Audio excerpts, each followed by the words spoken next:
Here we go. We can start right now. We're online. There are more people connecting step by step. So this is all yours, Monsieur François Chartier. It is all our, because we are three today. Welcome everyone. It's great today for our Sakegraphy masterclass about sake, for sure, Sakegraphy masterclass. We have a special guest today. Just before starting, just to say that the next one will be on 17th of May with Amanda Jensen from Calgary. She's one of the top specialists of sake in Canada. So she's a scholar, sake educator, manager at the Bridget Bar in Calgary. And she will talk about mountains. Yeah, mountains, the impact of the climate, microclimate, terroir that the mountains bring in Japan, because we need to know in Japan, 80% of the surface of Japan is mountain. So they have a huge impact on sake production. So, but we rarely read or heard about that. So it will be quite interesting. She sent us the subject and we find that so inspiring. So yeah, let's do it. So that's going to be on 17th of May, same time, 9:30 p.m. CUT. So that's mean Barcelona time or Gigondas time, because it's same time in Gigondas, where our guest of tonight is, in south of Rhone Valley. So we have a great chance to meet tonight Alexandre Freguin, who's been the UK best sommelier in 2018. Who is a good contact, good friend of Nicolas Roché, who is with us always. It was the right and left arm of Chartier's team and making sake with us in Japan, and since a year making sake in Barcelona office, because we didn't travel to Japan. Japan is closed for impossible to travel in Japan. So we are making the sake from here, not in Barcelona, but just joking, making sake from Zoom and talking twice a week with the team in Japan and making the blend here. And it's a little bit crazy, but we make it. So we are very happy of that. Whatsoever, this is not the theme of tonight. So we're gonna talk with Alexandre, who's been got a great career yet. He's the head sommelier right now at Lou's Palais in Gigondas, which is a restaurant in the vineyard with Chef Laurent Desconinck, with who we have done an event in Quebec City with Stéphane Moda in 2010. So a small world. Yes. Yep. Yeah. Sorry. Okay. And yes, and Alexandre's been working at many restaurant Michelin star, not many, but some of top Michelin star restaurants in Great Britain and UK. So as Alton Lancashire, which is a 3-star Michelin, he's been working in many places. Very inspiring sommelier. He's been writing some text for us and the Sakepedia that you can find on our web, Tanaka 1789 Chartier, but also for some 360 recently. So if you go on the web of some tonight, Alexandre is with us to talk about what we call Nihonbashi revolution. It's our evolution discussion. Nihonshu, I think. Nihonbashi is another one we got. Yeah, did I say Nihonbashi? That's okay. Nihonbashi. Yeah, it's same meaning from Japan. It's Nihonbashi. It's a neighborhood of Tokyo. So Nihonshu is the name of sake, the real name of sake in Japan. We will talk about that later. So, Alexandre, bienvenue. Merci. Welcome. I'm very happy to be here, and as always, I had a lovely wine journey, but always a drink journey all along my career, and I've always been very lucky to work around different kind of beverages, alcoholic or not, and Nihonshu or sake should be part of our journey as a sommelier. And thanks to collaborate on a regular basis with you, and extended on having a sort of dynamic when it comes to talk about Nihonshu and the place where it should stand in our I would say, becoming a bit more usual in our consumption. But yeah, that's probably the main tonight. Will be interesting, maybe, if you don't mind, Nicolas and Alexandre, maybe it takes 1 or 2 minutes just to say some word about what's happening in Gigondas. I know it's out of the theme, but you are living in Gigondas, you are working there with the family Perrin from Beaucastel, and the weather has been terrible over the last weeks in France, as we all know. So maybe some word about that. Yes, but the vintage 2021 in France is it's pretty impressive to leave it from the, I would say, not from the books, but being in the field. Southern Rhone has been pretty strongly heated. Just on that, other regions like Burgundy and the Loire Valley have been pretty damaged for a far longer period of time. Us, we've been deeply and intensively touched by the frost. It was a bit more than 2 weeks ago, and we all planned that it might gonna go -1, -2. And 2 days before the frost, we had a lot of dry wind, so we were not very, I would say, scared. It was borderline, because if you have a lot of dry wind and at the same time frost, the buds remain pretty dry, and it's not gonna hit the buds too bad. Unfortunately, it went down to -3, -4, -5, and despite some last-minute kind of, I would say, intense. Not many people been trying to light fire or whatever. I'm not putting critique or whatever on other region, because that's the only tool they had. But in the Southern Rhone, when they saw that the temperature was dropping lower than expected, most part of the people just been saying that, well, we've been heated. There is no point to try to rescue whatever. And most part of us at the estate, we still don't know exactly how much we've been damaged. But overall, in the Southern Rhone, most part of the plain are reaching a good 80% of loss. Then there is various things. Grenache tends to give some secondary bud, which can give fruit, so you still can recover a bit from that damage. And some of the area which were a little bit higher up in terms of altitude or even higher canopy, probably gonna survive as well. So we've been damaged, but other people less. Voilà.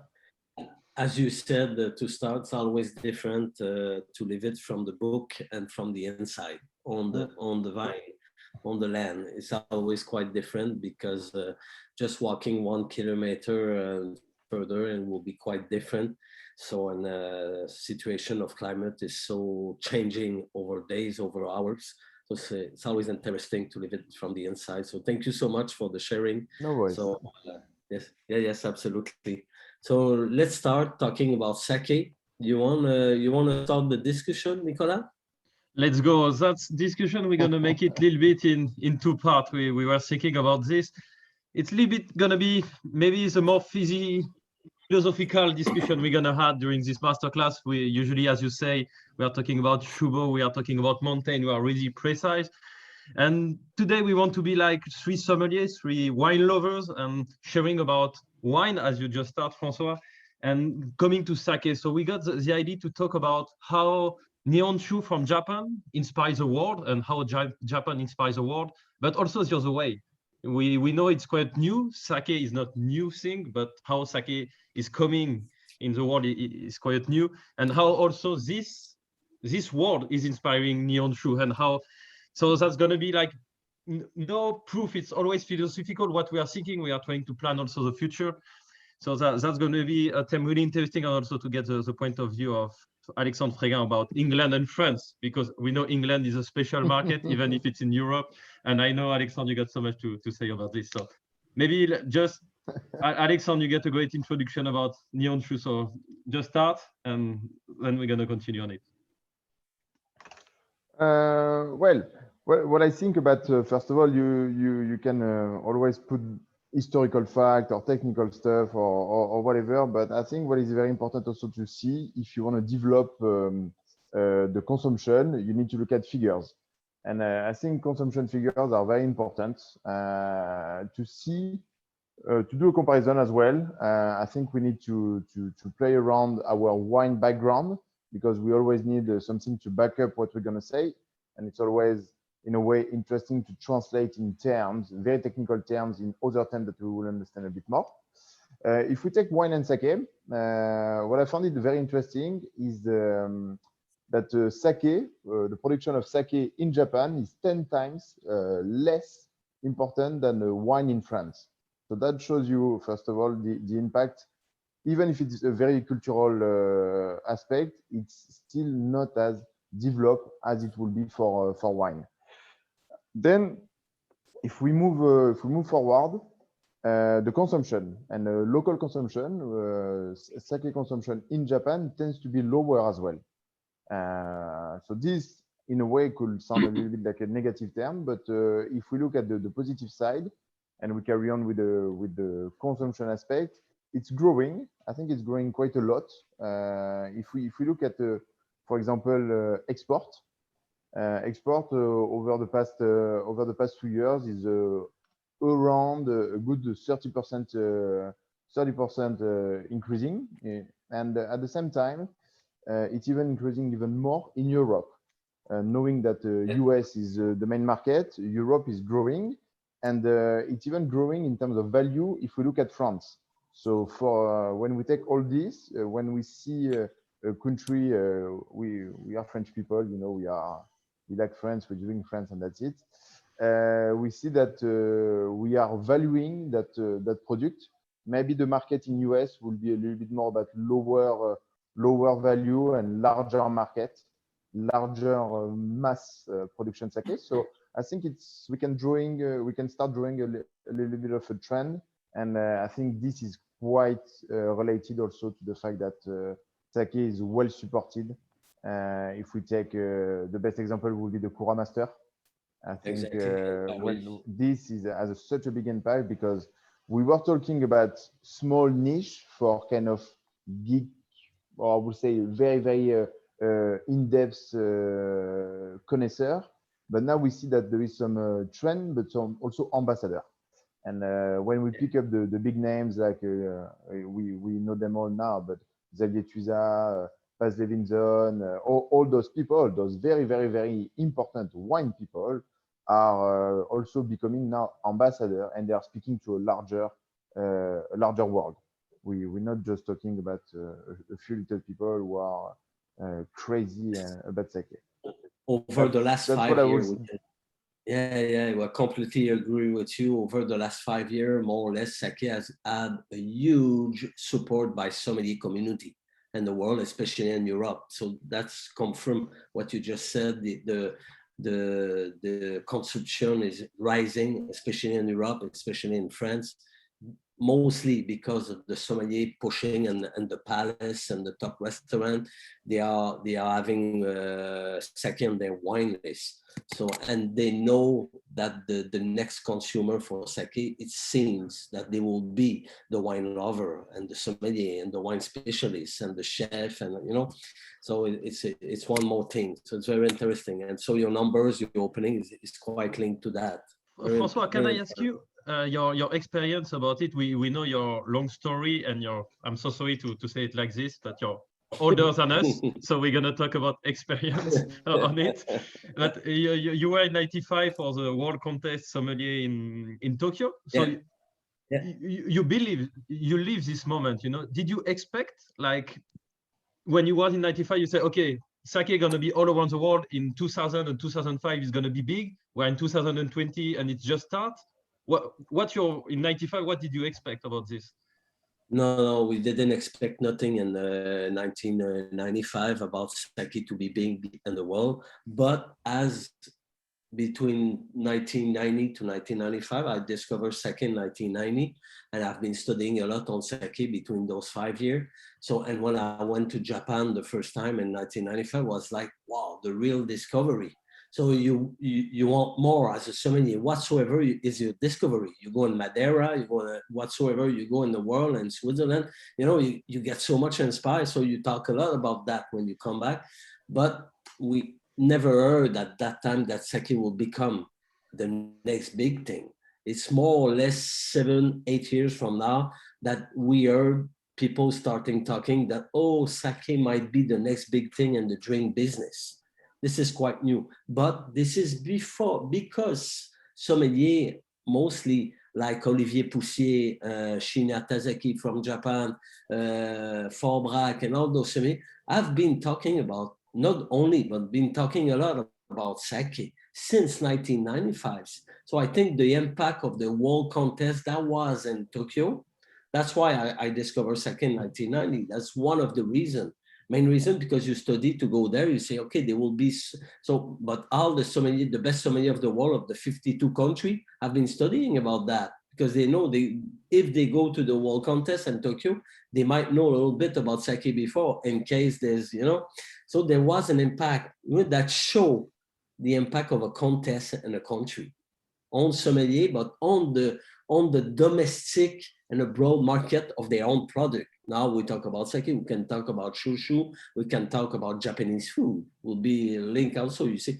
We were talking a lot about, even about sushi, and I will finish with that. Even in 1995, there was no sushi at the supermarket in Canada. Today, there's sushi everywhere in the world, in supermarket in Mexico, Montreal, and London, and Barcelona, everywhere. But in 1995, there was no sushi. There was only top high-end restaurants who were making sushi in Montreal and all those big cities, but not at the supermarket. Today, it's a trend. It's a mass market.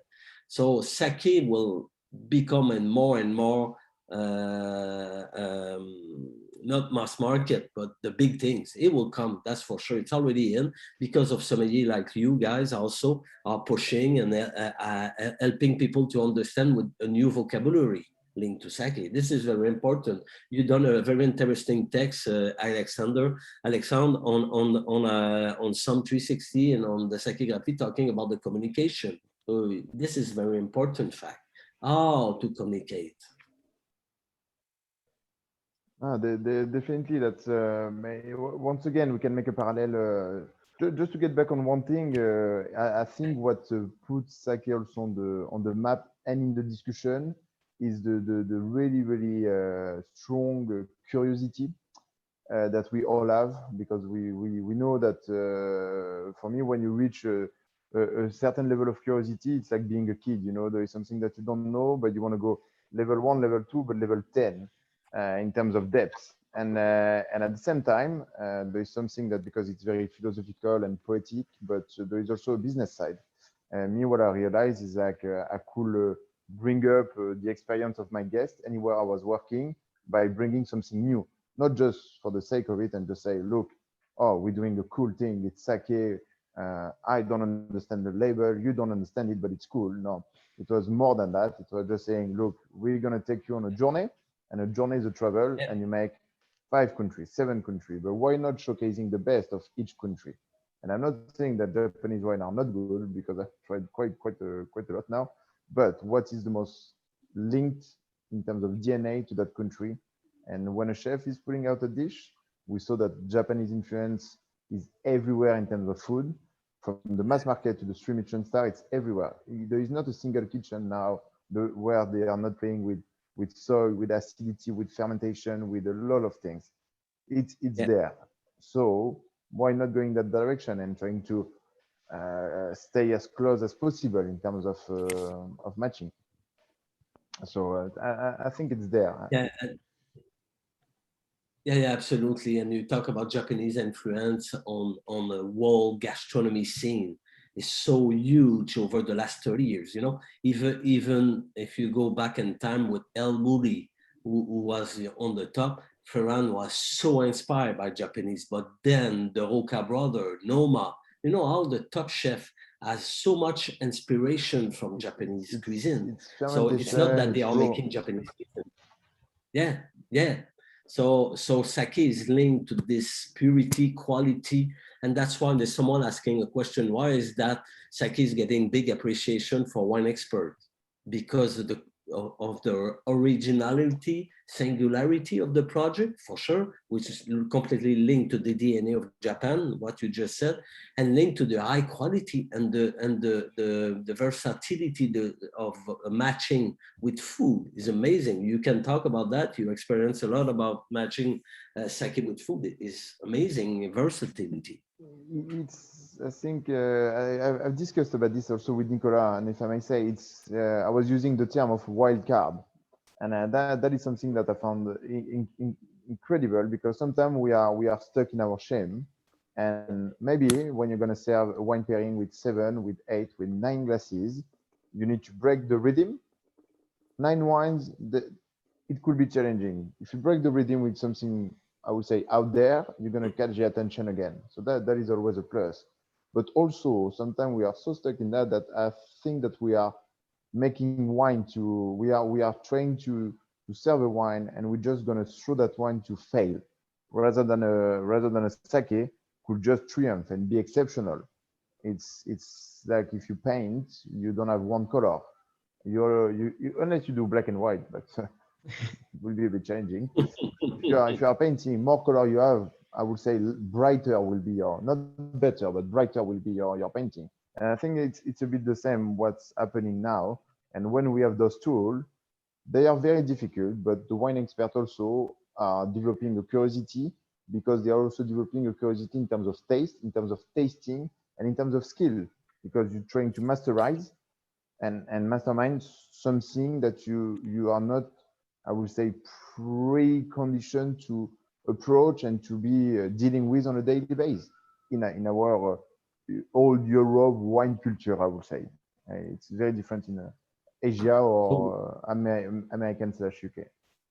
So maybe we can say, Alexandre and Nicolas, that the way the people abroad, outside of Japan, have seen sake over the last 10 years, 20 years, the way we express, we communicate, the way we desiccate, je sais pas, I don't know how we say that in English, notre façon de disséquer, le mot disséquer, yeah, desiccate, sake. So analyze, let's say that, analyze sake, and also the way we use sake in a matching with food, with international food.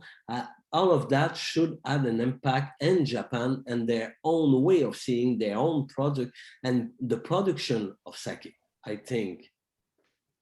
I'm pretty sure for them it was amazing, because as you say perfectly in the introduction, Alexandre, it was like sake was consumed only in Japan, so it was to match with Japanese food, we're gonna say, in classic way. But the day we start to put it and understand the umami, also that was a really big game changer to understand the umami notion. And to understand, like in pasta bolognese, you got a lot of umami with the tomato sauce, or you got so many examples with this, and you can pair it with sake.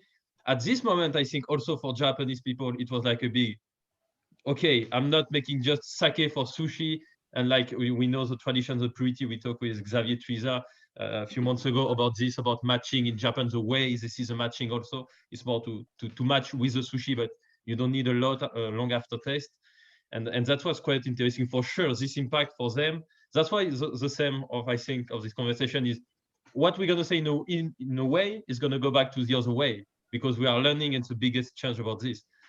A lot of people forget a little bit, but Japanese is not a new country, but the way Japan is open to the world, it's quite recent. You know, history of Japan is really hard, is really tough.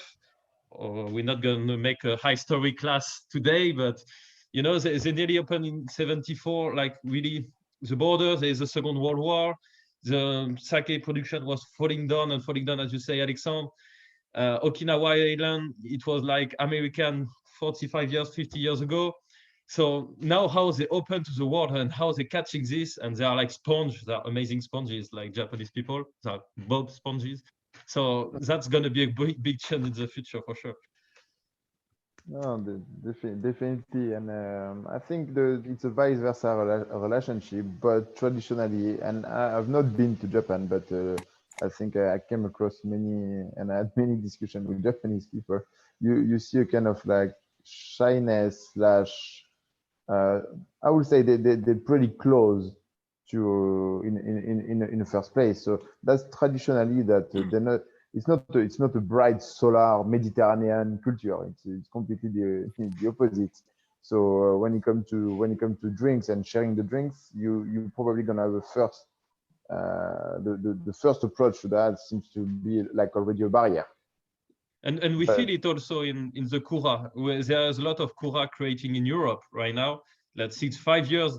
It's not crazy, but we come back a little bit with our ID.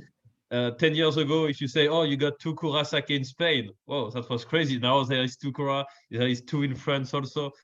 And usually there are people with different philosophy, but always keeping the tradition of Japanese philosophy. You know, they are not making something crazy. The overall idea is like, once again, I'm going to take a sort of wine comparison, but I love the fact that if you think about the wine and you're going to say, oh, there is roughly 80% of water, actually, it's not what you want to talk about. Rather than if you talk about purity and clearness and precision, if we talk about that, and sake is also made with 80% of water, but how important is the water? How important is the water there? And that's why it's very important to look at sake. But we can see small kura starting to bloom. Had a pretty close and in-depth conversation with someone in France who's actually leading a bit the game in Europe when it comes to sake. Yes, he's ambitious, but when you look at the place, it's all neat, it's all tidy, it's pure, and the idea is precise. The idea, the motto, the philosophy of the guy is very precise. It's not just jumping on the board and just say, I'm going to do something different, and I'm just going to settle in the northern part of the Rhone Valley because there is a bit of water, and let's see what I can work out. No, everything is calculated, organized, balanced, and they pay attention to the quality of the raw product, the core product. And we don't add, we multiply during that process. But if you have something which is already in touch, such as the water, you need to be, you're not going to go very far. So it's once again the importance of the location, like we would say about the terroir. Yeah, and you talk about water, and just for the people to understand well, if they don't know about that, our water is important in the sake production, as is not in the wine production. Why? Because you don't need to add water to produce wine. A grain of rice, so you need water to do the fermentation, to work with the koji, and to wash the rice. So many step water is involved. So it's quite important. It's only one of many facts. And in fact, for many people, sake production is the most complex production of a beverage world. So it's very complex to elaborate sake. It's not an easy task. It's very complex. So to bring that abroad, like in Rhone Valley or south of France, or here in Catalonia, or in Brooklyn, you know, the sake production, even in West Canada, the sake production abroad today, since a couple of years. So it's not easy to bring this knowledge, over a century knowledge, and to adapt it to your own terroir, your own water. You know, it's a lot of so people like that who use this knowledge from ancestral knowledge of sake brewing and adapt that. Again, they have impact on sake production in Japan, because Japanese people are looking what's happening abroad. They are tasting what the sake from abroad, and they are looking, and this is always challenging. You know, it's the same thing in wine. When somebody is arriving and doing new things, just your neighborhood or 5,000 kilometers away in another continent, this is challenging you. If you are a little bit mind open, you want to understand, you want to know, and this is, it's always, if you digest that, you're coming back to your own knowledge, your own inner soul, your own philosophy, why you are doing that, and your own terroir. It's always about that. Why? You need to understand what you are doing. And if there's a place in the world where philosophy is so important, it's Japan. It's all about philosophy. We talk so much with Nicolas about that because all the different cura, it's only about philosophy, not a different way of seeing life, about the water, about the yeast, about the way of pressing the rice, and you know, Kimoto, Yamaha, and all the methods. All it's mostly so at the end. It's not that the sake of the brewery, this one is less better than the other one. Well, no, it's just about philosophy, personal philosophy. They are making one the best one. It's a bit like a chef. You work with different chefs in your life, Alexandre. Top chef, it's about philosophy again. It's about their own signature of working. So I think this should have an impact in Japan production today. For sure, what's happening in Europe also, we try to adapt of what we got. We need to know something like even a soft water in Europe, if we take in France, a soft water in Europe, yeah, it's a hard water in Japan. And also which kind of rice we use. You know, there is like, I think Les Larmes du Levant is importing rice, isn't it? Les Larmes du Levant, yeah. So importing rice, but the other one in Paris, the other Cura, is using rice from Camargue, and we got the same in Spain, using Spain from rice from Delta del Ebre, or importing Yamada Nishiki to produce, using a koji. So I think like all this stuff, in the future, you know, 5 years, the two Cura in Spain are just 5 years old, and I think Les Larmes du Levant, do you know? Just a bit more. Yeah, so at the end, it's quite new, you know, to experimentation. We are talking about a product you produce once per year. So that's 5 vintage. And step by step, you're going to learn more. Also, I think something is amazing when we are talking with Grégoire, Les Larmes du Levant, something was easier now is the understanding of sake. You got more tradition. If you want to pick Kojikin, you go in Amazon and you got Kojikin. Imagine 20 years ago, if you want to some Kojikin, I don't think Amazon was there to bring you some Kojikin to make it. So all this understanding, I think about like a lot of Kura. There is amazing one in London. I didn't try it yet. It's Kampai. It's like really famous, but hard to get the sake. Amazing the philosophy, how they want to push. And you always get like, for me, the European philosophy, you know, they still like European people producing sake, but with a lot of respect. So we're not going to do stupid stuff, okay? We need to make a clear and perfect product with Japanese tradition and maybe adding some little change because sake is terroir. That's another big philosophical question, Alexandre, but we got our vision, yeah. We need to know that in the past, that's why Europe is very special, have a very special love affair with sake, because they have a very special love affair with Japan culture since a long time. You know, even at the end of the 19th century, the Impressionist painter, they were so inspired by Japanese culture. So it's not, you know, it's a long time ago. So this has always stayed. Paris 30 years ago, 40 years ago was the place for Japan culture. So now it's coming back slowly. We will see with COVID, it had stopped a little bit, but with the pandemic, but the last 2-3 years before the pandemic, we were feeling that Japanese culture is going strong again in Paris. So, and will have an impact in all Europe. So. No, definitely, and we see in a way it's kind of like indirect influence because if we step back, if we look at fashion, if you look at I would say automobile in general, the way to read, there is the adjective Japanisant, so Japanese influence is common language, and without knowing it's there everywhere. And when we talk about something pure, it has a kind of like Japanese orientation. If we talk about something neat, pure, raw, all this is always related to that, I would say, Japanese culture. So it's there, it's definitely there. And I think I'm going to do a very generic comment, but overall, if we look at the different trends in restaurants, in wine, what we are looking at is purity and nature. Not natural wine. I'm talking about nature. Go back to the natural aspect of things.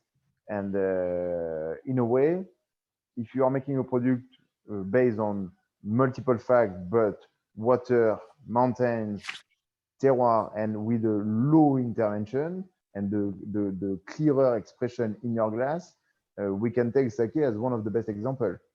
That's for sure. I think you said it in one of your texts, sake is natural by nature. I like that so much because this is the reality. It's natural by nature. There's no additive in sake. It's forbidden by the law in Japan, and there's no sulfide use. So it's completely natural by nature. So again, linked to the purity, the Buddhism philosophy of Japan, the Zen the Zen way of living. So it's quite interesting. It's very, I think it's there. It just needs to be highlighted and translated. I think that's really important. What Europe, or we're gonna say Europe, it's United States and everything. Okay, we're gonna say the west part is bringing to Japan is a little bit what you are saying, highlighted communication, but not only the sommelier how he's taking. If you know now, I'm checking some website, Japanese website, amazing, beautiful, but how they communicate.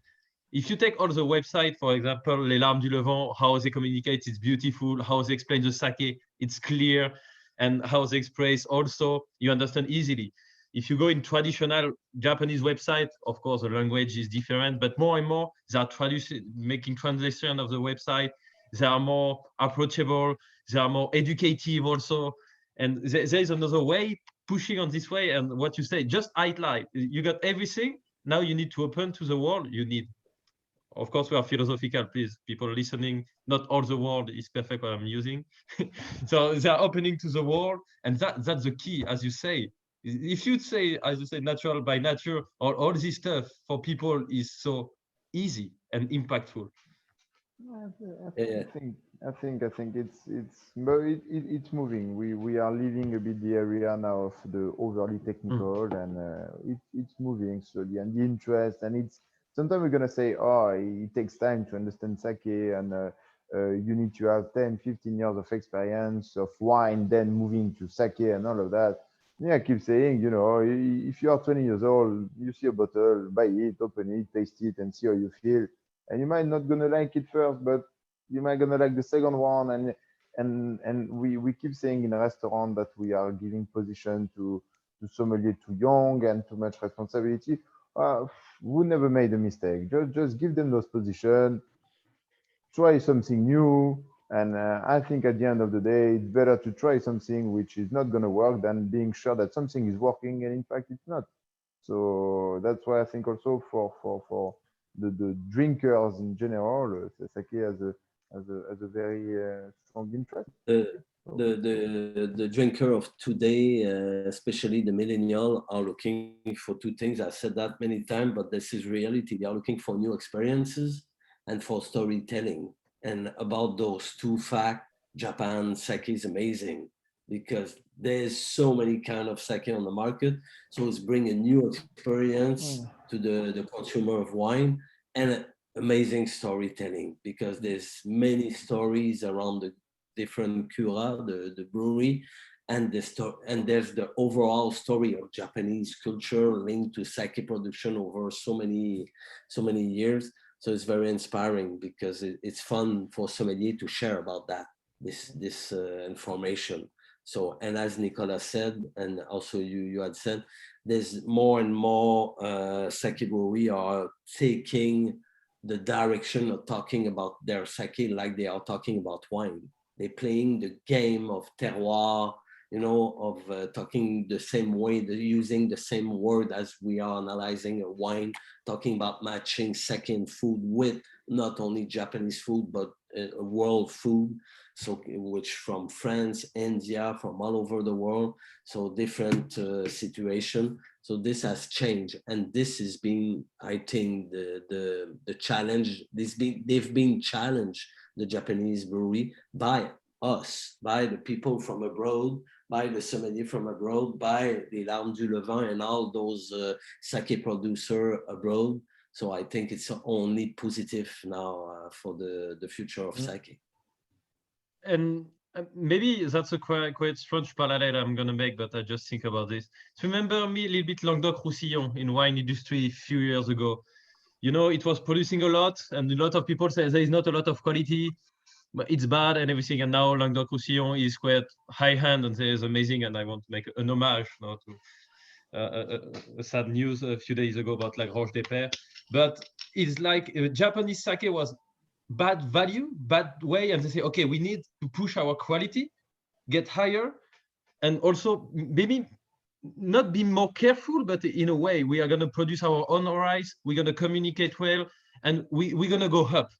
Okay, they're not consuming more in our country. It's stopping because now we're going to go high. And what's happening? And I think also the price of sake going to go a little bit higher because the quality is going higher. And now I remember like 20 years ago when you're talking about Languedoc-Roussillon, it wasn't really valuable. And now a lot of people love this kind of wine. There is high quality, there is like amazing indication géographique, AOC, and maybe in sake. You see it. You start to see it like even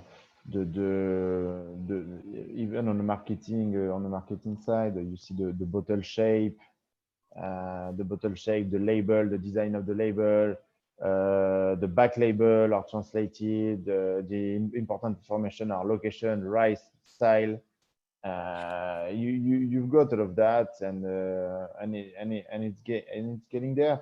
Then you have multiple discussion about the level of polishing. You have multiple discussion about the rice. Can we really make a parallel between a rice variety and a grape variety? Many people are going to say yes, many people are going to say no, but I always that it's worth in that category, worth thinking a little bit of singularity, and then it works. It doesn't work, it doesn't work. But if you stay in the mass, you're not gonna stick your head out of there. If you don't try, you're not gonna make it. But leading trend like that, it's very important. That may be the most interesting thing about sake. No, that's we can think whatever we want because we are at the beginning, not the beginning of sake. But you know what's happening now. There is. There is things moving, and I think what started to sparkle a bit also the interest for the wine lover. I'm going to talk about the professional, but now you have IG, you have what you can call appellation, like you start to have them. It's five of those. As soon as you start to put out something as a wine professional, as a drink professional, you absorb it. You feel like, oh, I know something. I can frame it. I can start to draw a map. It's not anymore that obscure thing which is made in Saga or Toyama or nobody remember all the names. You have IG, and what you're gonna do as a sommelier, you want to do an exam, you want to compete, you're gonna learn those IG. Even if you don't know where to place it, you're gonna learn it, which means that you have that bottle in your fridge. It's IG, whatever. You can talk about it, you can place it because you made the research. So you sold it. So you giving a dynamic, and that's. After we can say, oh no, maybe this IG is too big or too small or too large or not representative. But at the end of the day, it's on the map. So we can make all the critics for that, but it's on the map. And if it's on the map, it's a term, it's a legal term. We all love to learn legal term because we can speak about it with legitimacy in a way. So that is, and it's better to have an IG and a location to say to our guests rather than trying to explain what is Taruzake or Nigori or Shubo, Yamai. So you're already game over with that, I think. We are been learning wine with the Atlas Mondial du Vin of Hugh Johnson. Why? Map. Trying to figure out where is coming from this wine. You know, map is so important. Geography is tasting the paysage du vin. So it's same thing. It should be same thing with sake. So you're completely right. And I think they're moving in the right direction. I would say start to frame this and not being anymore that scary bottle in the fridge somewhere that nobody want to touch because they can't read Japanese. To close the discussion, time pass fast, Alexandre. Do you, just asking, do you remember what was your first contact with sake, or when and what was? Oh, yes, I can tell you it's a funny story. It's a funny story. It was not actually with sake, but my first contact with Japan was with the collaboration. It was a koshu. So it was Yes. a koshu from Magrez Aruga. That collaboration between Magrez and I remember it was the first Michelin star restaurant where I worked. So more than 10 years ago, I was young and fresh and beautiful, and I remember that, and I was like, wow, I don't get it. What they're making wine over there, blah, blah, blah. So, and I was lucky at the time. The head sommelier starting to explain me, and no, they're not making a lot of wine, but they're also making that thing, with the rice and all of this. I will show you, and that was my first contact. Wow.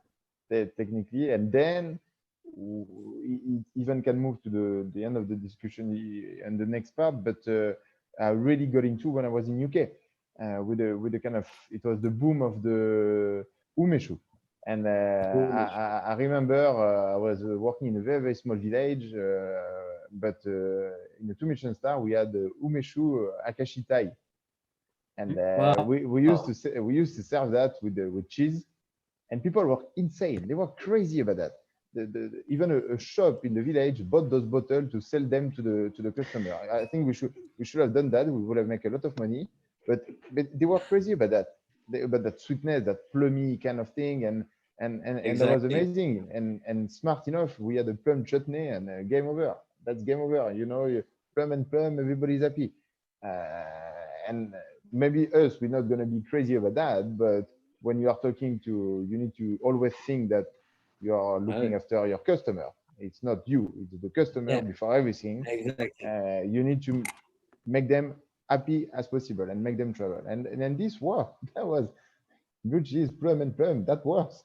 And that's what's happening with sake, with the sommelier and people around the world right now. They are discovering, and they are that excited as you were with koshu grape from Japan, and then with umeshu, because why was new experience and new story for you.